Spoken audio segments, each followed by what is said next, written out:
زموږ دعاګانې ولې نه قبلېږي؟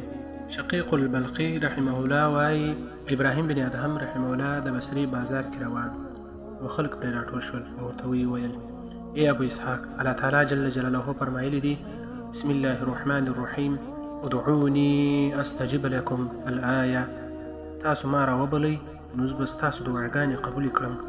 موږ دا ډېر وخت کېږي چې دعاګانې کوو خو نه قبلېږي، چې دا څه وجه ده؟ ابراهیم بن ادهم رحمه الله ورته وویل ای د بصرې خلکو، ستاسو زړونه په لسو شیانو کې مړه دي، نو څنګه به ستاسو دعاګانې قبول شي؟ تاسو خدای تعالی جل جلاله پیژنئ خو حق یې نه ورکوئ. تاسو قرآن کریم لولئ او عمل ورباندې نه کوئ. تاسو د شیطان د دښمنۍ دعوه کوئ خو خبره یې هم منئ او ملګرتیا هم ورسره کوئ. تاسو دا دعوه کوئ چې موږ د رسول الله صلی الله علیه و آله وصحبه وسلم امتیان یو، خو په خبرو یې عمل نه کوئ. تاسو جنت ته د داخلېدو دعوه کوئ خو جنت ته د تللو لپاره عمل نه کوئ. تاسو د دې دعوه کوئ چې موږ به ورته نه داخلیږو خو ځانونه مو ورغورځولي دي. تاسو وایاست چې د مرګ راتګ حق ده خو تیاری مو نه ده ورته نیولی.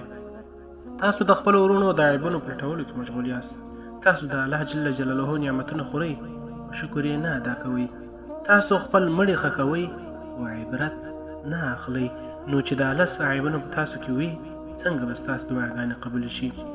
علما کرام وایي د مسلمانانو دعاګانې هرومرو قبلیږي، خو د چا دعا سمدستي قبوله شي او د چا د دعا په وجه په ده باندې راتلونکي بلاګانې او مصیبتونه دفع شي، او د چا دعا د آخرت لپاره باقي پاتې شي چې هلته یې بیا درجې پرې ورته کېږي. الله رب العزت جل جلاله دې موږ او تاسو ټول مسلمانان دعاګانې په خپل عالي دربار کې قبلې او مقبولې وګرځوي. اللهم امین ثم امین.